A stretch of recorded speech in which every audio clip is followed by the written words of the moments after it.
This is a little video about the use of new technologies in the making of our recent production of Moby Dick the musical.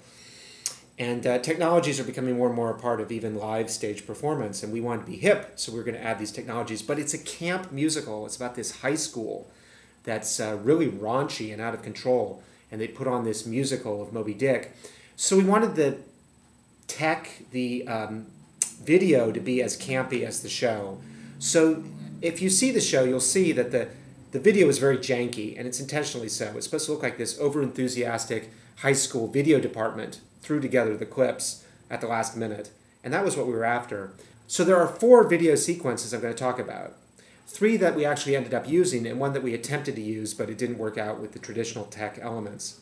Also, I'm going to talk about a 3D sequence, which was very scary for us because we didn't think it would work, but surprisingly it did.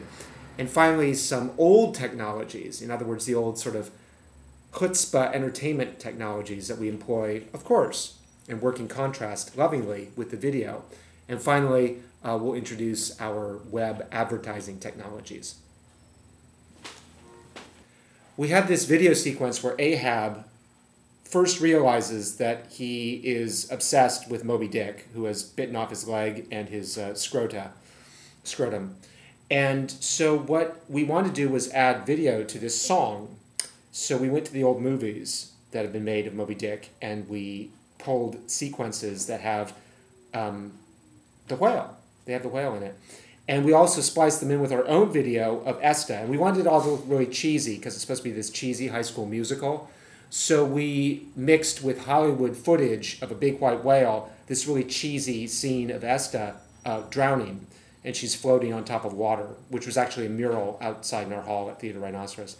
And we patched it all together. And it's Ahab's nightmare of his dead wife and the whale, excuse me. The next video sequence is this long ballad called The Pequod, and they sing about how wonderful their ship is, the Pequod, which is a beautiful song, but I thought visually it was a little boring. So we decided to add video for this also.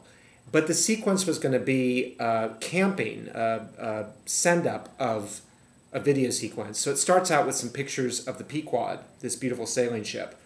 And it's the ship in harbor, it's the ship at sea, and then all of a sudden it goes to Titanic, clips from the Leonardo DiCaprio movie, Titanic. And then it goes to clips of Leonardo and that woman on the front of the Titanic.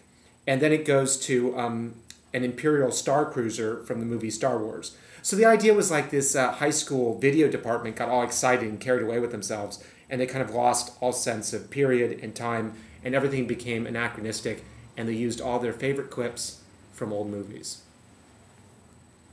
So John gave me all these clips of the Pequod from various iterations of Moby Dick movies, and then we introduced the Titanic, and then we had a sequence from another movie, but they were all stuck together, and it just offended my sensibilities that the screen direction was changing, and we went from a close-up shot to a super wide shot and back to a, sort of a mid shot for a ship, I guess that's what you call it, but a mid shot. But it was close, it was far, it was going in different directions, and so I just kind of cleaned that up, and we go from a shot of the Pequod where people are loading the ship, and then there's a wider shot of the Pequod sailing, and then an even wider shot of the Titanic moving forward, and then the widest shot of all is the battleship from Star Wars in that opening sequence that comes through. But it's all very fluid and adhering to the rules of cinematography. So John Lau had this idea that we should have Free Willy at the end. I've never seen this movie, but apparently it's all about a killer whale. And it escapes at the end of the movie. So he felt that in keeping with our cheesy high school musical, we should have a sequence from Free Willy. And so we chose the sequence where Free Willy escapes at the end of the movie. And I never do this, but it was actually added on opening night. We just couldn't quite get our tech together until opening night. So we actually just threw it into the sequence on opening night. And half the audience thought it was the funniest thing they'd ever seen. The other half didn't know what the hell was going on. But I finally got to see Free Willy. At the end of Act 1, there's this long song about America and how great America is. And we thought it was so patriotic and wonderful, and we're kind of so disgusted with America right now that we thought we had to have George Bush be a part of it. So we downloaded video of George Bush giving a speech.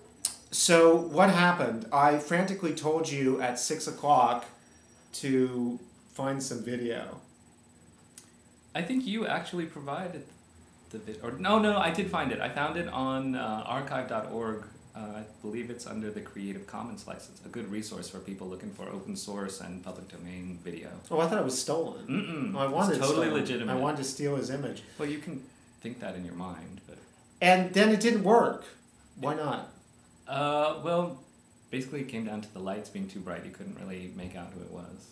Yeah. I'm sure it wasn't anything dramaturgical. I'm sure it was a brilliant idea that the audience would have laughed hilariously at. It was a very bizarre experience watching it because you couldn't see anything. Yeah, it was... There was like this weird thing on the back wall that didn't look like George Bush. It just looked like a blob. Yeah, a talking blob. I think it might have been in slow motion too, which doesn't really help. It was a very confusing moment. It was not our strongest choice here at the But that's why you have previews, Mm. to try shit out.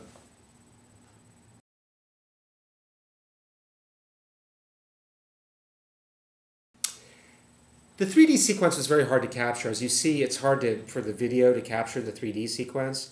But actually, it was astonishing. The audience was like amazed that it worked. It actually looked like stuff was flying at you. We threw paper balls, and it looked like they were coming at the audience. We threw stuffed animals. It looked like they were coming at the audience.